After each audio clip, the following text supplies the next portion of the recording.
Boa noite, a paz do Senhor, sejam bem-vindos a mais um episódio do Vidas que Edificam. Que o Senhor te alcance, que Ele te visite onde quer que você esteja, que Ele te abençoe, que Ele te proteja, que Ele te guarde e que Ele revele a vontade dEle, que é sempre boa, perfeita e agradável para as nossas vidas. Confie no Senhor de todo o seu coração, confie nos planos que Ele tem para você. Use os dons, os talentos que Ele te deu para fazer a diferença na vida de outras pessoas. Semeie o bem, espalhe o bem, independente das circunstâncias. Cada um oferece aquilo que tem, então ofereça o melhor do Senhor para cada vida que cruzar o seu caminho. Na mesa de hoje eu estou com uma mulher especial, cheia do Espírito Santo. Ela que é psicóloga, ela que é headhunter, não sei se eu tô falando certo, mas traduzindo no português para ficar mais simples, é uma caça-talentos, uma mulher cheia do Espírito Santo, com um propósito lindo do Senhor. Ela vai falar um pouquinho sobre o ministério que ela está inserida nesse momento, levando sorriso, levando esperança, levando fé e fazendo a diferença na vida das pessoas onde quer que ela pisa, porque o Senhor tem propósito em todas as coisas e para cada detalhe, para cada direção que Ele dá para as nossas vidas.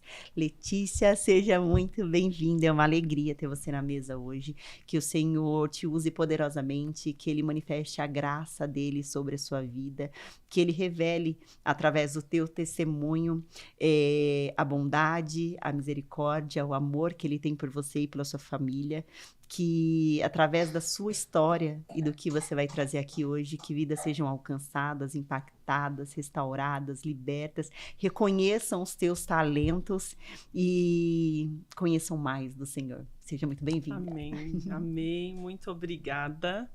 Primeiramente, eu fiquei surpresa com o convite, né? Fiquei muito surpresa. E eu fiquei pensando, o que falarei no podcast, né? Sobre o que nós vamos falar. Então, não trouxe nada estruturado. E eu penso que é o Senhor que vai fluir aqui em nosso meio. Amém. E nós vamos falar aquilo que Ele tocar no nosso coração. Eu sou psicóloga, né? Sou também a caça-talentos, digamos assim. Mas especificamente hoje a minha atuação está muito dentro das empresas, trabalhando ali a gestão de pessoas, trabalhando recursos humanos. Então eu estou nessa área há mais de 15 anos. Uau. Então eu já vi muita coisa, né, dentro do RH, vivendo ali a gestão de pessoas. E nós estávamos conversando um pouquinho antes do podcast. Eu fico vendo como o Senhor ele vai montando o quebra-cabeça da nossa vida, assim, e às vezes a gente não entende, né? Porque lá atrás eu comecei fazendo comércio exterior e eu ficava imaginando isso. E aí surgiu uma oportunidade no RH para cobrir um período de licença maternidade e eu fui indicada. Mas por que aconteceu essa indicação, né? Pelas pessoas verificarem e entenderem que eu sempre estava fazendo além do que era pedido. Porque eu sempre estava incomodada em estar ali ociosa. Se eu não tinha o que fazer, era como se eu estivesse ali incomodada. Então, durante a minha trajetória profissional, sempre foi assim, né? Eu sempre, em todos os momentos, eu nunca fui desligada de uma empresa. Eu sei que passa por crises e tudo mais, né? Isso pode acontecer na vida de qualquer um, mas sempre superei as crises dentro da empresa e eu acho que era muito por esse instinto de fazer além, de fazer melhor, de estar incomodada ou inconformada com algo que não era bom. Uma automotivação, então eu não precisava ali de uma liderança vir me motivar para fazer o meu trabalho, não, eu tinha muito claro onde eu queria chegar, o que eu queria enquanto pessoa, e aí o que isso tem a ver, né, com vidas que edificam, porque eu acho que esse é o nosso papel também dentro do nosso trabalho, Sim. né, onde nós estamos ali, existem funções, existem tarefas, existem demandas e existem pessoas que estão ali interagindo com você, que estão ali também, né, passando às vezes momentos desafiadores. Tem todo esse contexto que envolve a demanda por fazer as coisas com excelência, né? Qual é o propósito daquilo que você faz? Por que que você faz o que você faz? Inclusive tem um livro do Cortella que diz: por que fazemos o que fazemos? E ele traz esse questionamento. E eu sou apaixonada nesse universo de desenvolvimento humano, né? De gestão de pessoas. Eu sou apaixonada por isso. E nós estávamos falando há pouco também o quanto nós atravessamos a vida de pessoas, as pessoas atravessam a nossa vida, e voltando, puxando o gancho um pouquinho ali para a questão de liderança, como nós estamos marcando a vida das pessoas que Sim. passam por nós, né? Não num sentido de cobrança e culpa, mas no sentido de responsabilidade, né? Como eu estou interagindo nesse ambiente com as pessoas para além das tarefas. Uhum. Acho que é uma reflexão, sem dúvida, que nós deveríamos fazer no nosso ofício, no dia a dia. Porque às vezes a gente foca muito no trabalho, que é ali o compromisso que nós temos financeiro, a tarefa que tem que concluir, mas e para além disso, né? Às vezes os clientes que a gente encontra diariamente, os colaboradores, e eu já ouvi tanta história, como boa psicóloga, né? Eu gosto de ouvir histórias. Então, eu já presenciei tantas coisas, tantos desafios. Hoje mesmo, pela manhã, tive uma experiência onde, em dado momento, ali em uma reunião, algumas pessoas começaram a contar sobre situações que estavam passando no bastidor. E eu falei, meu Deus, cada um vive uma luta. Cada um vive algo que nós não imaginamos. E eram posições de liderança, de gestão, que às vezes nem passa na nossa cabeça que a pessoa está passando aquilo. Pois é. E nós, às vezes, perdemos assim, a sensibilidade de enxergar a pessoa para além da tarefa.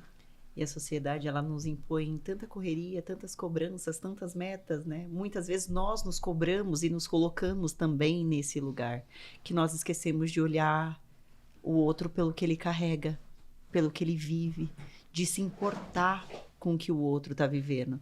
Porque muitas vezes a gente está muito focado no resultado, na entrega, no que precisa ser concluído, na meta, no objetivo, e não faz ideia do que o outro está vivendo, está sentindo. E às vezes um trabalho, uma conversa, um apoio é só o que o outro precisa para se desenvolver melhor, inclusive. Exato.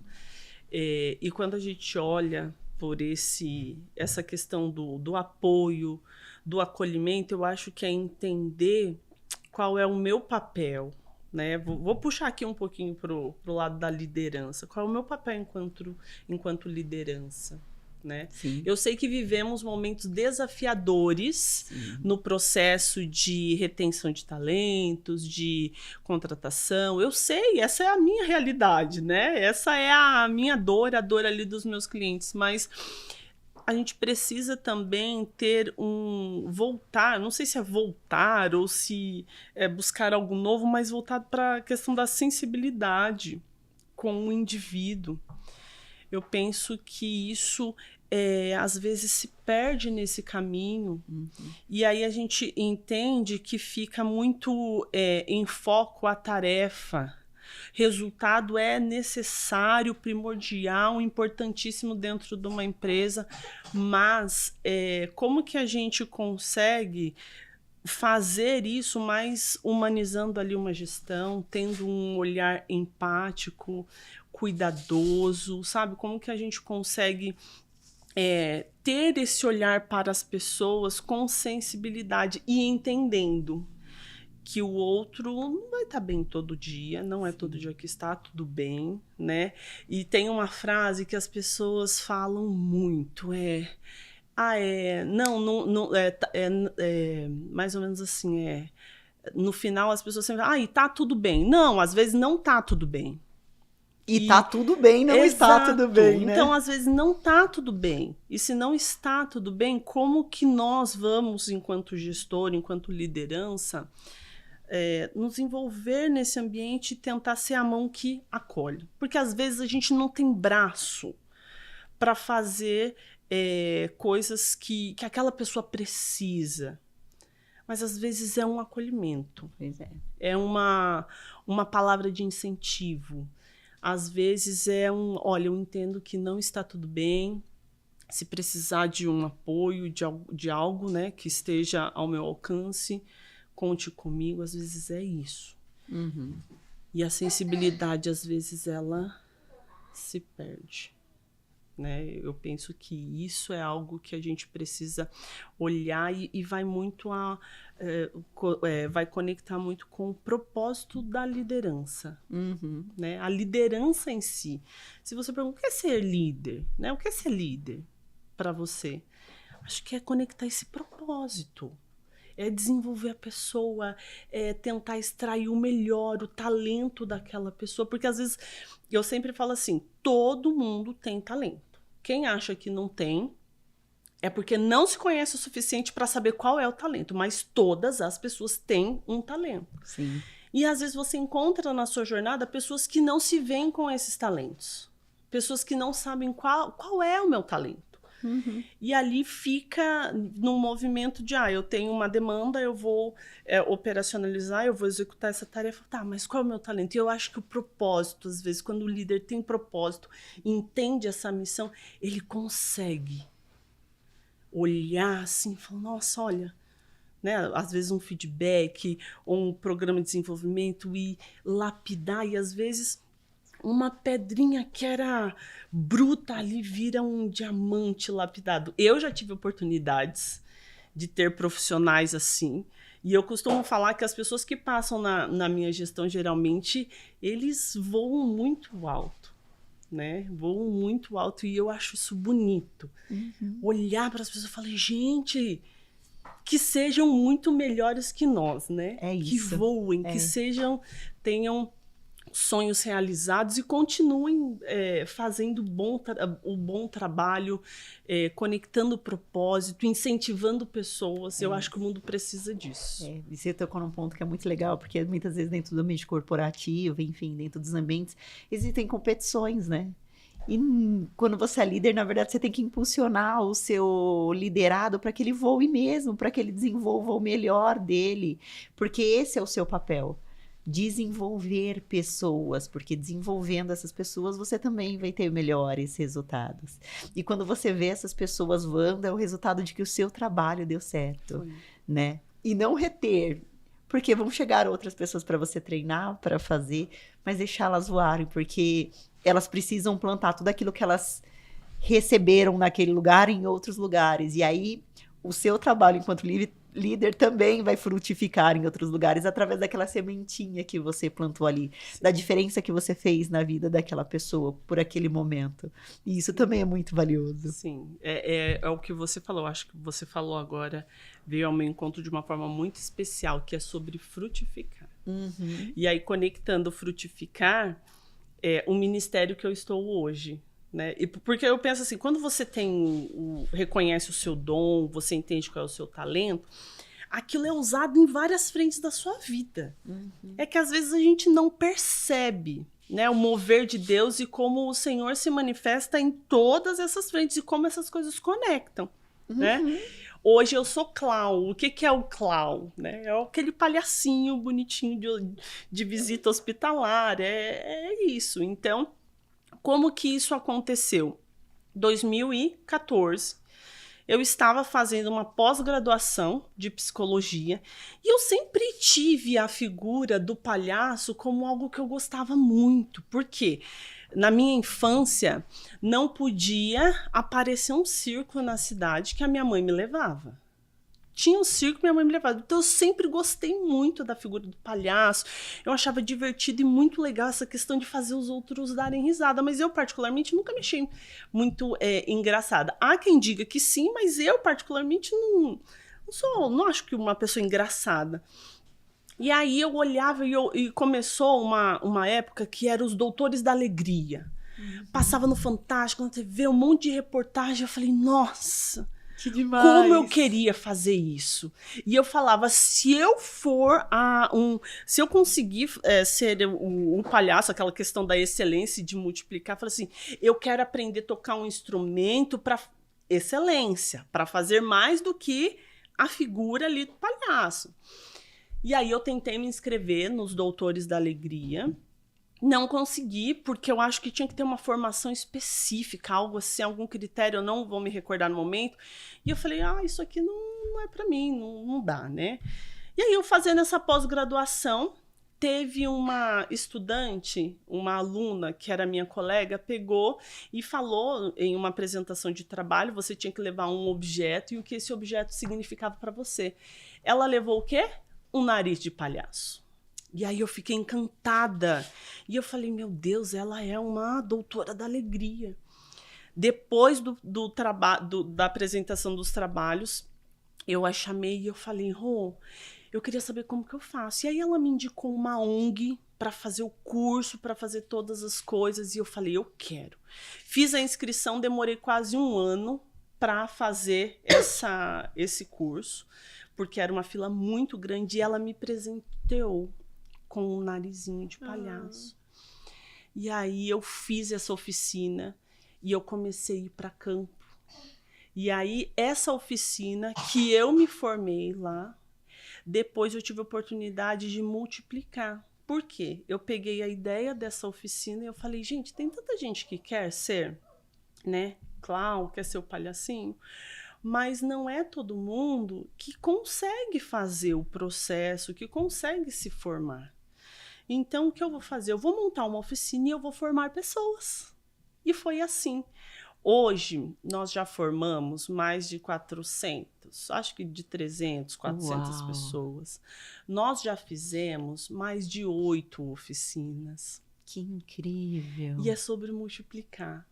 Sabe aquele talento que o Senhor me deu para a gestão de pessoas, que é o meu trabalho? Isso também na obra dele. Que incrível! E hoje nós estamos... O meu marido foi formado por mim. A oficina foi... Que especial! Foi. A família dele, foi nós que fizemos a oficina. Claro que hoje nós temos muitos braços, né? Nós estamos hoje em um novo ministério, então nós, na primeira turma, já foram 20 e poucas pessoas, e é algo que, assim, nós temos um talento e o Senhor, ele vai, assim, multiplicando, mas para isso você precisa ter muito claro que é o Senhor que opera em você, e como que você vai usar também o que Ele te dá de talento, né? É aquela parábola que existe realmente, que o Senhor dá um talento para cada um. Daí vem um e multiplica aquilo. Então é um talento que você tem e às vezes não, né? E quando você vê, você tem vários talentos, mas não é por você. É porque você teve zelo, a misericórdia do Senhor, tudo isso, e aí vai multiplicando, multiplicando, e você fala, nossa, o que eu faço com tudo isso? Vou guardar aqui no bolso. Não, eu preciso frutificar. Perfeito. Isso precisa, né, ser semente na vida de outras pessoas. Hoje você exerce esse ministério dentro da PIB, né, Lê? Conta pra gente como é que tem sido as experiências em campo. O que vocês têm visto, como tem sido levar esperança, levar alegria para as pessoas em cada um dos lugares que vocês têm visitado. Nós, na PIB, nós fizemos essa formação faz menos de 1 mês, né? Então ainda não fomos para campo nesse ministério, mas nós fazíamos isso um pouco antes da pandemia. Porque na pandemia, aí os hospitais fecharam, né? E nós não pudemos fazer, e com toda razão, né? Mas era surpreendente. Nós fomos para o primeiro hospital para fazer o voluntariado de 1 hora. Tanto é que a gente olhava no relógio assim, tem que fazer correndo, vamos lá. Daí a gente falou, não, para tudo, não é fazer correndo. Vamos fazer até onde nós conseguimos em 1 hora de visita. E aí a gente começou a fazer as visitas.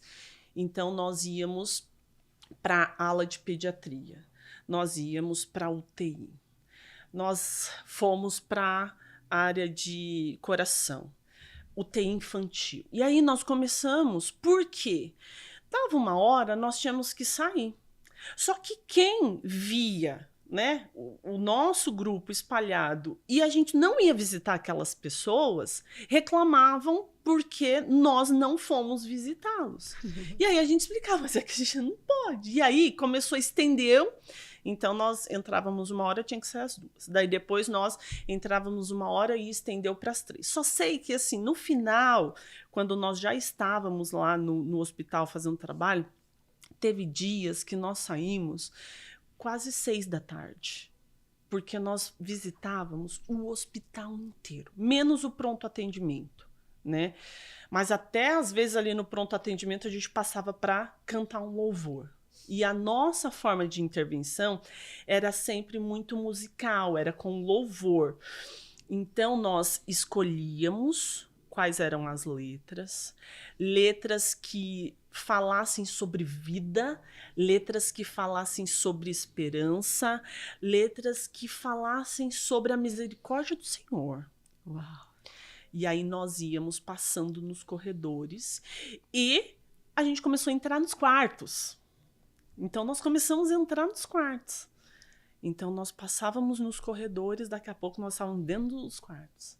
Daqui a pouco nós estávamos lá na UTI, nós já vimos, nossa, eu já vi muita coisa mesmo, que eu falo, meu Deus, porque eu sou chorona, eu sou emocionada, E eu falo, como que eu vejo tudo isso e como que a gente vive tudo isso e eu fico intacta, né? Não me emociono ali.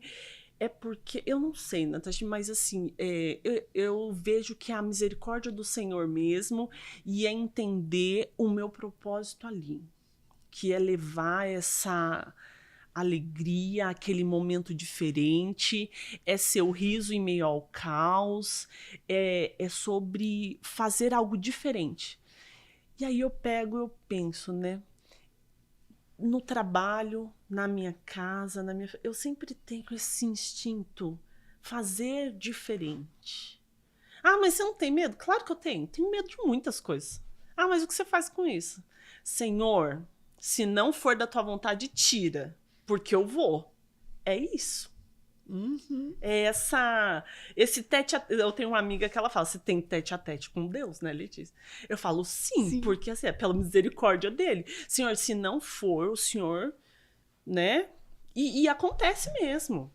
Acontece ter planos, coisas assim, chega no final, dá tudo errado aos meus olhos, né? Uhum. Que aos olhos do Senhor não é errado. E aí não acontece, não é como eu imaginei, porque eu sei que o Senhor está ali, ele vai moldando e encaixando. Então a gente começa a entender o nosso propósito e vem algo muito... algumas pessoas olham para mim hoje e falam assim, nossa, Letícia, você é tão calma. Eu olho e falo, é sério que as pessoas acham que eu sou calma? Porque... eu não me vejo tão calma assim. Pelo contrário, eu me acho bem agitada e tudo mais. Mas tem algo que eu percebo que é o que me sustenta, assim, estando tudo bem, quem é o meu refúgio? Estando tudo mal, quem é o meu refúgio? E ele nunca falhou comigo. E eu já passei por perrengue, viu, Natasha? Já passei muito perrengue nessa vida. Eu tenho 37 anos, então assim, eu já passei por muita coisa. Né? E na minha infância, ali na adolescência, quando eu iniciei a vida adulta, já casada. Então, assim, a gente passa por muitos desafios na nossa vida. Então, nos dias difíceis, eu sei que é meu refúgio. Nos dias felizes, eu sei que é o meu refúgio. E é difícil a gente amadurecer isso e entender que o meu refúgio é Cristo. Isso vai passar, por mais desafiador que seja. Mas eu acho que essa tranquilidade, eu diria, que as pessoas veem, que falam, eu nomearia como segurança. Acho que não tá tudo bem, dentro desse contexto eu tenho uma limitação de ação, o sobrenatural tá na mão daquele que vai fazer, se quiser vai fazer, se não quiser vai fazer, mas algo ele vai mover para que eu saia dessa. É isso. Eu perco o controle, ele nunca, É né? isso. Ele sabe exatamente o que fazer, quando agir e o momento certo para cada coisa, né? A palavra já diz, há um tempo para todas as coisas, né? Exato. E os propósitos são dele, então ele já nos conhece antes mesmo de nós sermos formados, então ele sabe exatamente aquilo que nós precisamos e não necessariamente o que pedimos, né? Então, pela graça, pela misericórdia, pela bondade dele, muitas vezes ele atende os nossos pedidos de orações quando estão alinhados com os propósitos dele. Quando não, ele também nos protege, tirando aquele desejo do nosso coração e nos revelando aquilo que ele tem para nós. Sim. Porque os pensamentos dele são melhores e maiores. Exato. E Lê, onde Jesus te encontrou? Nossa, onde Jesus me encontrou, na verdade, desde quando eu era muito pequenininha, minha avó da igreja presbiteriana, minha mãe disse que era católica, mas eu nunca me recordo da minha mãe católica, né? Minha avó, ela me levava na igreja para participar do quê? Das festas das crianças. Eu achava aquilo o máximo. Eu participava da escola bíblica, eu participava da EBF, que era as férias lá na igreja. Nossa, eu amava tudo isso. Amava. Então, assim, eu vivi, graças a Deus, né, eu tive a oportunidade de ser inserida dentro desse contexto muito novinha. E aí eu fui crescendo, então eu era aquela criança que eu gostava. Eu sempre gostei de estudar. Então, assim, você precisa acreditar na Bíblia. Tá, por que eu tenho que acreditar na Bíblia? Então, a Bíblia diz onde na Bíblia está escrito isso. Então, assim, eu sempre fui para a EBF, mas não era algo que era obrigado. Eu ia porque eu queria saber o que estava escrito ali na Bíblia. Então, era algo gostoso. Então, era desde de pequenininha. Só que a gente já vai crescendo, né? E, infelizmente ou felizmente, a gente já começa a querer fazer outras escolhas. E em dado momento ali na minha juventude, eu fiz outras escolhas. Eu nunca saí da igreja, mas eu era aquela. Porque é até curioso falar, porque eu tinha o temor ali do Senhor. Eu sabia que eu fazia coisa errada, né? Quando eu fazia, sim, quando eu saía ali do que era ideal e que o Senhor tinha para mim. Mas eu ia domingo na igreja, ai, Senhor, perdoa e tudo mais. E eu, misericórdia. E daqui a pouco eu, de novo. Mas era aquela questão do temor, porque a sementinha, ela foi plantada. Né? Alguém plantou aquela semente em mim e no meu coração ele... Sabe aquele louvor que tem? Quem já pisou no Santo dos Santos em outro lugar? Não sabe viver. É exatamente isso. Você não sabe viver em outro lugar quando você tem essa experiência com Cristo. E dos 19... Acho que agora eu vou querer me emocionar. Dos 19 para os 20, até 21 anos, eu passei por uma fase pessoal muito desafiadora na minha vida. E foi ali que eu falei, eu cheguei no fundo do poço. Nossa, Letícia, mas tão jovem. Sim, tão jovem. Porque ali os meus sonhos, os meus anseios foram realmente dilacerados, assim, foram por água abaixo. E eu senti que eu estava ali no fundo do poço. E onde era o meu refúgio? Que eu falei agora há pouco. Sempre Cristo. Senhor, eu entrei nesse buraco porque foi eu que entrei, eu tenho clareza disso, não foi uma escolha do Senhor, foram as minhas escolhas que me colocaram naquele lugar, passar por essa situação. Então, eu falei, Senhor, eu entrei aqui, tem misericórdia e me ajuda a sair. E aí eu encontrava as pessoas e as pessoas falavam, nossa, eu passei por isso. Nossa, eu fui ficar bem depois de 5 anos. Nossa, eu fui ficar bem depois de 2 anos. E eu falei, comigo vai ser diferente. Porque quem está comigo é o Senhor. E aí, Natasha, a questão do que nós estamos falando sobre o que você semeia na vida das pessoas no momento de dificuldade delas. Por quê? Tantas pessoas me estenderam a mão. Glória a Deus. Tantas pessoas. Sabe, se eu pudesse, eu citava aqui o nome de todas elas, porque eu lembro. Todas as pessoas, sabe, que eu tento guardar com muito carinho.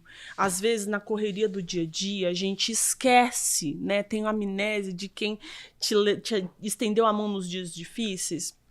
Eu mando uma mensagem, às vezes, assim, oi, amiga, bom dia pra você, tô com saudades. Oi, tudo bem. Mas eu faço questão de lembrar delas. Né, eu não quero que elas não que elas pensem ou assim, eu faço questão realmente de mostrar o tamanho da sua gratidão, né? Exato. E aí o Senhor usou essas pessoas para me tirar desse lugar e trouxe o que as pessoas profetizavam de, nossa, 2 anos, 5 anos, 3 meses. Eu já tava ali, ó, já tinha saído do fundo do poço, eu já tava até com a cabecinha ali para fora. Eu falei, ai, Senhor, muito obrigada.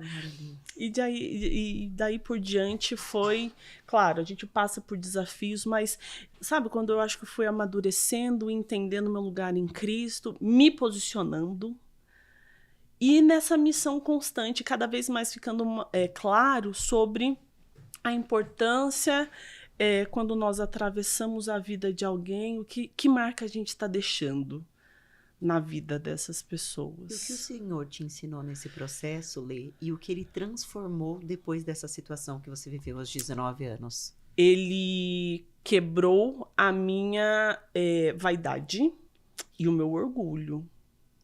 Eu era uma pessoa muito eu sou competente. Eu sei, eu faço, né? Muito assim, a minha força. E aí, hoje em dia, eu falo, o quê?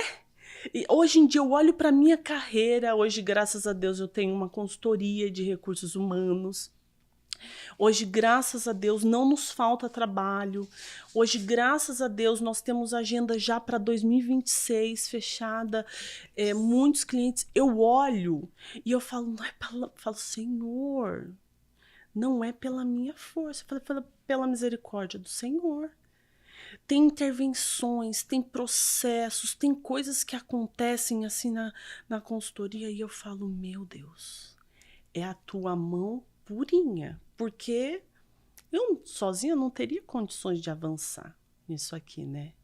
Então o Senhor me transformou muito nesse lugar de entender que eu estou onde estou, que eu faço o que eu faço, porque, claro, eu sei cuidar daquele talento que Ele me deu, mas não é sobre a Letícia. É o que o Senhor, que é o meu refúgio, e tem essa questão de ser o meu refúgio, né? Se der tudo certo, Ele tá aqui comigo. Se não der, também Ele tá aqui comigo. E entender que é Ele na minha vida. Porque eu, sozinha, pela minha força, tentei tanto pela minha força. Não caminhava. E eu percebo que quanto mais maturidade nós vamos tendo voltado para isso, entendendo isso, parece que a vida vai ficando mais fácil, né? Vai ficando mais leve. E claro que às vezes vem os dias de estresse, os dias difíceis, sim, eles vêm, mas eu entendo que é esse movimento que o Senhor hoje ele faz na minha vida. Então ele me tirou muito, ele moldou, ele forjou, e tem forjado, claro, em várias frentes, mas ele forjou muito esse lugar de abaixa a bola um pouquinho, né, minha filha? Sou eu na sua vida, senão nada disso acontece, nada disso seria possível. E depois disso você começou a caminhar mais de perto com o Senhor? Sim. Hoje eu vivo aquele louvor que nós falamos agora. Quem já pisou no Santo do Santo, em outro lugar, não sabe viver. Então, assim, eu não me imagino, nem quero imaginar como que é ter uma vida sem Cristo. Não sei, não faço ideia, não me imagino sem.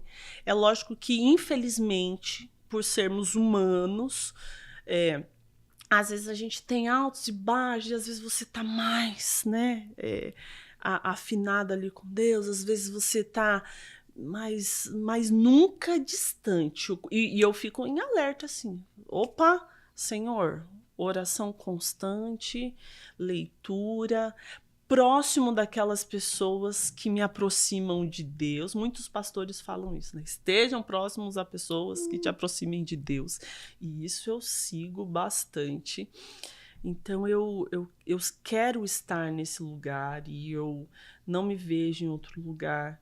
A minha família, né? Eu faço questão, Ana Clara tá ali, então eu faço questão de levá-la. Às vezes nós estamos aqui nesse podcast, Vidas que Edificam. Ana Clara está participando e está vendo a mamãe também, de outra forma, falar da misericórdia do Senhor. Nós vamos à igreja, Ana Clara ela está na igreja. Eu vou fazer um bombonzinho para a igreja. Então, a Ana Clara está vivendo isso e ajuda isso, porque a sementinha, o meu papel de líder, né, ali com a minha filha, eu entendo que eu vou plantar essa sementinha. É claro que ela fará escolhas certas, desejo que sempre certas, né, porque é o desejo de todos os pais.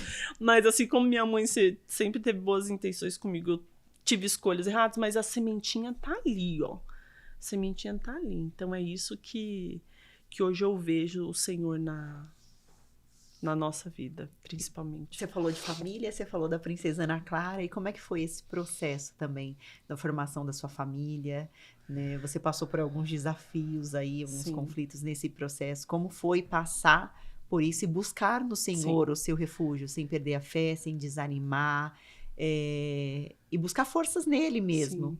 A Ana, esse é o momento que eu vou chorar de novo. O que acontece? A Ana Clara, ela não é minha primeira gestação, né? Ela é minha segunda gestação. E eu acho que esse foi, assim, um dos momentos mais... Foi depois da fase de um desafio que eu passei em 2000, com 19 anos, mais ou menos. Mas esse foi algo que eu passei, mas eu não senti que eu estava no fundo do poço. Porque eu já tinha essa maturidade de que eu sabia que o Senhor ia fazer algo para me tirar desse lugar. Meu marido e eu, nós tivemos 3 anos de relacionamento e depois o Marcos me pediu em casamento e nós começamos ali a construir a nossa família. Depois de 1 ano, mais ou menos 1 ano de casados, 1 ano e meio, nós decidimos que nós iríamos tentar ter um filho, porque era o nosso desejo, né? E foi muito curioso porque acho que essa calma que as pessoas falam, o Marcos ele tem muito disso. O Marcos ele é um homem que ele é diferente. Nós somos bem diferentes. Eu sou falante, expansiva e mais agitada. O Marcos ele é o oposto. Ele é do silêncio, ele é observador, ele é calmo. Então, eu precisava, o Senhor já sabia que eu precisava dessa mansidão na minha vida, né? Eu não tinha como me relacionar com alguém que fosse power, assim, igual, não tinha a menor possibilidade, senão ia dar choque. Então, o Marcos, ele veio para trazer esse equilíbrio. É como se nós fôssemos um equilíbrio. Eu impulsiono ele vem e traz calmaria para mim, e nós nos encontramos muito nesse lugar de equilíbrio, né? Não que sejamos o casal perfeito, mas a gente entende que é essa o nosso principal ponto ali, sabe? Onde eu tenho vários excessos e ele tem ali um moderado onde a gente se completa. E o Marcos, ele vem muito com essa calma. Calma. Não, olha, observa aquela situação. Teve uma situação que eu conto isso em palestra, porque é um fato, é real. Muito ágil, muito rápida, né? Muito assim. E aí, eu chegava às vezes numa padaria e eu falava, olá, por favor, 2 pães? Ponto. Um exemplo. E aí o Marcos um dia olhou aquilo e falou, é assim que você pede, né? Assim. Eu falei, e pra mim tava tudo certo. O que eu fiz de errado nessa situação, Natasha? nada, certo? O Marcos olha para a pessoa. Bom dia, eu gostaria de 2 pães, por favor. Às vezes, Letícia, a pessoa que tá ali do outro lado do balcão se sente o quê? Porque as pessoas só vêm e pedem assim. Aquilo que o Marcos falou no início do relacionamento me chocou. Hoje em dia eu não consigo, né, ir a um estabelecimento ou fazer algo sem... E às vezes eu me percebo no celular, pauso e tento direcionar. Porque hoje em dia é mais, acho que às vezes é até mais difícil, né? Que você fica ali toda hora no celular. E eu trabalho muito no celular. Então ele vem, ele traz isso. Mas nós começamos, voltando, né, para o nosso casamento, o Marcos me pediu em casamento e nós decidimos ali, depois de 1 ano e meio mais ou menos, ter um bebê. E aí eu comecei a fazer os exames médicos, fui fazer os exames e aí eu recebi o primeiro diagnóstico. Letícia, pode ser que você tenha muita dificuldade de engravidar. O doutor Alex, inclusive, que você o conhece. Uma benção, doutor Alex. Uma benção. Ele falou... Doutor, se a senhora assistir, um abraço, estamos com saudade. Deus abençoe grandemente a sua vida. Beijo pra pastora também. Verdade. Muita saudade de vocês. Eles que fizeram o nosso casamento. Ai, que especial. Foram eles que fizeram. Então, ele falou que teria uma dificuldade em engravidar porque eu tinha endometriose, né? Não era impossível, mas seria uma dificuldade porque eu tinha essa endometriose. Então, nós iríamos acompanhar por 6 meses. Se em 6 meses eu não engravidasse, nós íamos fazer algum tratamento e ver o que seria possível naquela situação. Depois de 1 mês, o que aconteceu? Eu engravidei. Depois de 1 mês... Foi em dezembro, janeiro eu estava grávida. Nossa, que rápido. E aí, a minha gestação seria a primeira, o primeiro bebê, né? Primeiro neto, primeiro sobrinho. E aí eu, toda eufórica, o que aconteceu? Escrevi cartinha como se fosse o bebê. Fiz aquelas malinha que entrega pro voo, pra tia, pra todo mundo. Nossa, a gente fez isso. E eu fiz com algumas semanas, porque eu estava muito feliz, eufórica, animada. Eu falei, eu quero falar para o mundo que eu estou grávida. E o Marcos disse o quê? Amor, não é muito cedo? Ai, eu falei, não é cedo. Não, vamos falar e vamos fazer. Daí ele, então vamos, né? Porque nós estávamos realmente felizes. No 3º mês, eu perdi o neném. Eu estava trabalhando e eu lembro exatamente da cena que eu senti uma cólica muito forte. Eu senti uma cólica muito forte e uma dor assim nas costas, como se fosse aquela cólica que geralmente eu sinto. E eu senti na hora, eu falei, não tá tudo bem. Não está tudo bem. Eu fui pro banheiro e tinha uma manchinha. E ali eu peguei o Uber e eu fui correndo pro hospital. E ali a médica falou, mamãe, não tem batimentos cardíacos. E aí eu falei, meu Deus, faz alguma coisa. E aí a médica pegou e falou assim, vou te internar? Eu falei, internar pra quê? Aí ela falou, não, pra gente fazer o procedimento. Eu falei, eu não quero. E eu fiquei 7 dias. Porque eu esperava e eu queria, né, que o Senhor mudasse aquela situação, que eu sabia que Ele podia mudar. E... não tem problema chorar aqui, né? Imagina. E aí eu tinha esperança. E eu falava, não, o Senhor deu. E eu acreditava, não, vai mudar, esse cenário vai mudar. E não mudou. Então eu tive que ficar internada e fui fazer a curetagem, né?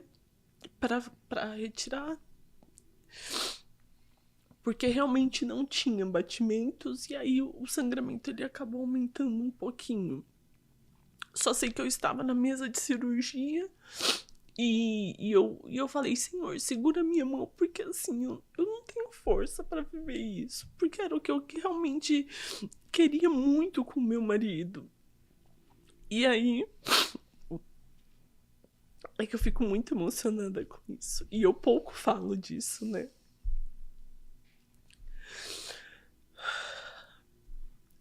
E aí, na mesa de cirurgia, eu falei assim... O anestesista veio e falou assim, eu vou te dar a hack. Eu falei, por que a hack? Ele falou, não, porque nós vamos ter que fazer o procedimento. Eu falei, por favor, me dá anestesia geral. Eu não quero ter lembrança disso. E aí, veio o anestesista, pediu autorização da médica. A médica muito humana. Muito humana. Ela veio até mim, perguntou se eu tinha certeza, porque não era necessário. Eu pedi e ela autorizou e me deu anestesia geral. Depois passou todo o processo e eu fui pro quarto. Depois eu fui pra casa, vivendo aquele processo. Mas, Natasha, eu não sei de onde o Senhor renovou. Nós vivemos, sim, um período de luto, mas o Senhor nos deu uma força. Uma força, eu não sei explicar de onde vem, assim, porque é um momento muito difícil, né? E tem gente que fala assim, mas ainda bem, né, que era novinho. Não tem essa. Não tem essa. Existia um sonho, existia um plano, existia toda uma família, né, esperando por esse bebê. Exato. E aí, de repente, esses planos se frustram. Esse sonho, ele se desfaz. Exato. E aí tem a dor do luto, tem a dor do processo, tem a dor do procedimento. E aí você volta para casa sem o sonho, com os planos rompidos. Você volta de E aí você volta para aquele diagnóstico. E agora? Exato. Mas o Senhor não deixou de ser Deus. Porque se ele faz, ele é Deus. Se ele não faz, ele é Deus. E ele não desperdiça nada. Exato. Tudo que ele faz ou que ele não faz, ele revela um propósito. Ele forja algo no nosso coração. Ele nos dá um testemunho. E ele depois nos faz viver um milagre lindo. Né? E eu tenho certeza que foi um momento muito difícil na vida de vocês, mas que o Senhor também mostrou o quanto ele era presente, o quanto ele era fiel, o quanto ele estava cuidando de cada detalhe daquela dor e colocando pessoas que os amam verdadeiramente para cuidar de vocês nesse momento, né? Para amparar, para acolher, para fortalecer, para mostrar que vocês não estavam sozinhos e que ele era o refúgio para todas as circunstâncias. E foi exatamente isso. Não sei, assim... Letícia, qual foi o momento que você saiu daquele luto, aquela dor? Eu não sei explicar. Eu só sei que a dor... Claro que quando eu falo, a gente ainda se emociona, né? É algo que você viveu aquilo, né? E não é algo simples. Mas eu não sei como o Senhor ele foi curando. E não foi um processo que durou muito tempo, assim. Foi um processo que é o refúgio. Onde nós vamos, meu marido e eu, né? Qual é o nosso colo agora? É no Senhor. Então vamos ficar quietinho aqui. E nós queríamos ficar nós dois quietinhos. Tanto é que foi muito curioso quando meu marido chegou um dia do trabalho, meus pais estavam comigo. Foi exatamente isso. Nós queríamos ficar quietinhos. Meus pais, na hora, pegaram. Minha mãe falou assim, Letícia, eu vou sair, vou deixar vocês dois. E era o que a gente queria, ficar ali, ó. Quietinho, só nos dois, no colo do Senhor. E aí, depois de um ano, né? Eis que surge de forma... Eu não sabia, mas o Marcos, ele olhou pra mim e falou, amor, você tá grávida? Eu falei, não é possível, não tô sentindo nada. E aí eu fiquei grávida. E aí veio a nossa bênção, né? A preciosa que tá aqui, a Ana Clara. Foi uma gestação muito desejada também, só que vinha com um pouquinho de medo. Não tem como você, eu pelo menos, né? Foi uma gestação porque foi na pandemia, eu fiquei grávida na pandemia, então já tinha aquele caos da pandemia e eu tinha passado um ano anterior, por tudo que já havia acontecido. E aí eu falei, amém, Senhor, recebo a bênção. E aí foi aquele medo, mas aquele medo de que o Senhor é o refúgio, né? O Senhor é o refúgio. Eu tive no 3º mês um descolamento de placenta. Então, na Tatiana, eu não me mexia. O médico falou, você tem que ficar 20 dias ali. E eu, intacta na cama, eu não queria nem levantar. Foi um processo, e aí o Senhor, ele foi cuidando. Ana Clara veio numa manhã de domingo, em setembro, cheia de saúde, gordinha, cabeluda, do jeito que eu sonhei. Porque eu sonhei, e o nome da Ana Clara foi de um sonho que estava escrito em um letreiro, assim, passando. Ana Clara, com 2 N's. E veio esse nome, eu compartilhei com meu marido e nós... Ai, é esse o nome. Foi assim que veio o nome da Ana.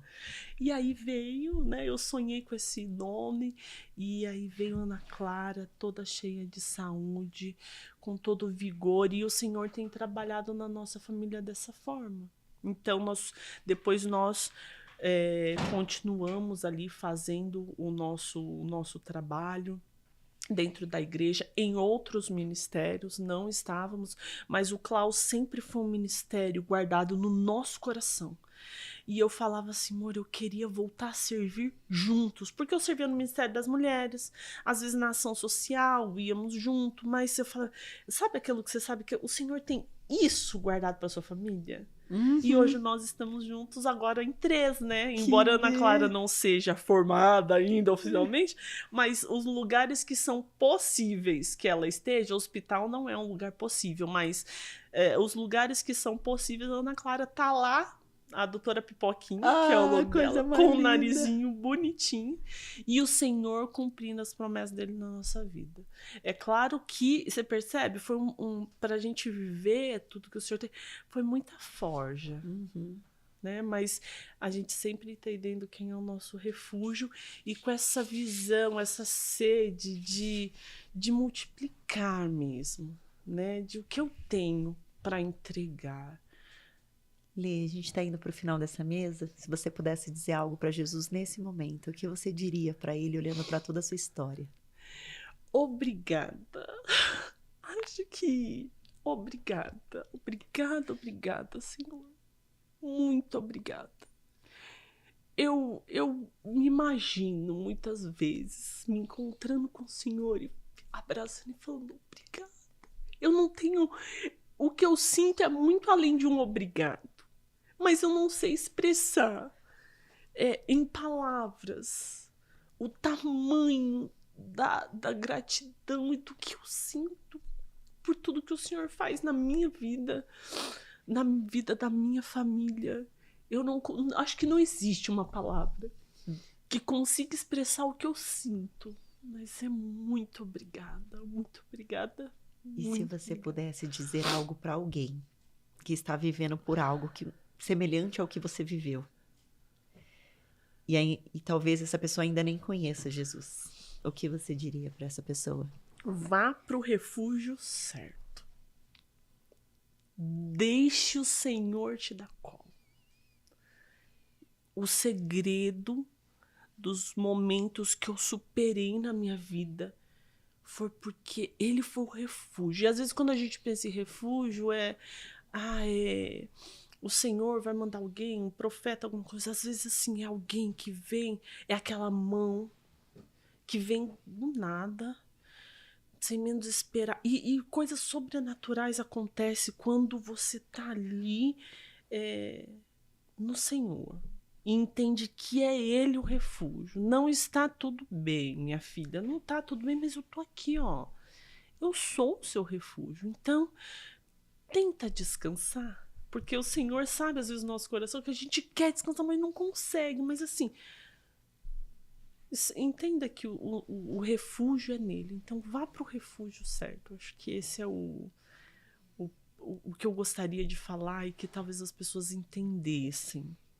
Que não estando tudo bem, no refúgio certo, as coisas elas ficarão bem, as coisas ruins passarão e a gente acaba vivendo tudo que é promessa de Deus para nossa vida. Amém. E qual que é o versículo ou a passagem bíblica que queima no seu coração? Eu não lembro exatamente qual é o versículo, mas fala sobre dons e talentos em Coríntios, que fala que cada um tem um dom, cada um tem um talento, mas o Senhor é o mesmo que opera o talento em todos. Uau! Lê. Obrigada por esse tempo de Eu mesa. que agradeço. Obrigada por revelar e derramar tanto do Senhor. Obrigada por se colocar disponível pelo seu sim, por mostrar através da sua vida e do seu testemunho o quanto o poder do Senhor se aperfeiçoa justamente nas nossas fraquezas. Quando nós nos colocamos disponíveis, quando nós nos rendemos, quando nós entregamos, quando nós confiamos que Ele é o nosso refúgio, que Ele é a nossa força, que é dele quem vem a nossa paz, que é dele quem vem a nossa cura. E que é dele que nós precisamos para viver, para respirar, para fazer todas as coisas. Sim. E a palavra já diz, né? Todas as coisas cooperam para o bem daqueles que amam a Deus, Sim. né? E que andam segundo os seus propósitos. Então, que todos os dias você, a sua casa e a sua família possam se lembrar do que o Senhor fez e semear na vida de outras pessoas. Amém. Através do testemunho, através desse amor, através da luz que você carrega, que vem dele, através de cada talento que ele te deu para semear em tantas vidas que estão frutificando por onde estão agora nesse momento. Porque ele é o Deus do infinitamente mais do que pedimos ou sonhamos, e nada, nada, nada do que nós passamos ou vivemos é por acaso. Em tudo Ele está presente. Amém. Em tudo Ele está cuidando, em tudo Ele está fazendo algo para que lá na frente a gente entenda o propósito, né? E revele a imagem dele sobre as nossas vidas. E eu desejo que o Senhor abençoe cada vez mais a sua casa, a sua vida, a sua família, o seu ministério, que ele continue te usando poderosamente. Que onde os seus pés forem plantados, as bênçãos do Senhor te acompanhem, que onde suas mãos tocarem, que as bênçãos do Senhor se manifestem e que você viva a abundância dele, cada um dos sonhos que ele tem para você e para sua casa, que você possa ver a glória dele em tudo que você fizer e que todas as promessas se cumpram em nome de Jesus. Amém, amém, amém. Muito obrigada por me receber aqui. Muito obrigada. Eu não sabia que era tão bom estar aqui. Glória a Deus, é que o Espírito Santo e a presença do Senhor está sobre este lugar. Muito obrigada pela confiança também. E que esse nosso encontro alcance vidas, que é o propósito. Em nome de Jesus. O propósito e o motivo pelo qual nós estamos Verdade. aqui. É isso. Amém. Muito obrigada, viu? Amém. E Obrigada conte eu. comigo. E o Senhor também. Amém. Estamos encerrando mais um episódio do Vidas que Edificam. Que o Senhor te abençoe, que você viva uma semana cheinha da presença, do cuidado e do colo do Senhor onde quer que você esteja. Que você entenda que é dele que vem a sua força, que ele é o seu refúgio, que ele é o seu escudo e que ele é exatamente o que você precisa. É ele quem luta por você, é ele quem te consola, é ele quem te direciona, te capacita, é ele quem te criou, foi ele quem te fez. Ele é perfeito em tudo que faz, ele não erra, ele não falha. Nós falhamos, nós muitas vezes somos pequenos demais diante de tudo aquilo que ele tem para nós. Só confia, só entrega, só espera, só busca no Senhor. Prostre seu joelho, vai para o secreto, se tranca no seu quarto, medita na palavra. E eu tenho certeza que algo poderoso do Senhor vai ser revelado ao seu coração e à sua vida, porque ele é um Deus que responde cada uma das nossas súplicas, cada uma das nossas orações. Que você viva o melhor de Deus essa semana, que Deus te abençoe e até a próxima semana, se Deus quiser. Lê, você faz a oração de encerramento do episódio, abençoando cada uma das pessoas que vão ser impactadas, edificadas e alcançadas pela graça e misericórdia do Senhor. Faço. Vamos lá. Senhor, nosso Deus e Pai, muito obrigada pela oportunidade de estarmos aqui, Senhor, contando as bênçãos que o Senhor permitiu vivermos, Senhor. Muito obrigado, Senhor, por todas as pessoas que estão assistindo esse episódio. Nós clamamos que o Senhor esteja com cada uma, Senhor. Visita neste momento as aflições, as necessidades, Senhor, os corações, ó Deus, que passam por momentos desafiadores. Senhor, que o Senhor possa ser ser o refúgio dessas pessoas. Que essas pessoas possam encontrar refúgio no Senhor. Senhor, que o Senhor possa revelar as tuas bênçãos, as tuas promessas para todos eles, Senhor. Espírito Santo de Deus, cuida das nossas vidas, cuida das nossas famílias, cuida dos nossos dons e revela os nossos dons, Senhor. Que nós possamos ter um olhar sensível para tudo aquilo que o Senhor tem para as nossas vidas e que nós não venhamos nos desviar daquilo que o Senhor tem para nós. Senhor, que nós possamos ser filhos obedientes, Senhor. Por misericórdia, Senhor, alcança os nossos corações dia após dia, Senhor. Que as pessoas que estiverem conosco no decorrer do dia a dia possam, Senhor, experimentar um pouquinho da Tua presença através da nossa vida, Senhor, e alcance vida, Senhor, para a honra e glória do Teu nome. Nós agradecemos, nós consagramos este episódio no Teu altar, a nossa vida, Senhor, a nossa noite, o nosso descanso, o dia, a tarde, para quem estiver ouvindo e assistindo em outros momentos, Senhor. Mas nós pedimos que o Senhor esteja conosco em todos os momentos e seja para sempre, Senhor, o nosso refúgio. Em o nome de Jesus. Amém. Amém, amém. Deus abençoe e até o próximo episódio, se Deus quiser. Quer vir com a mamãe, Ana? Não? Tchau, tchau. Tchau.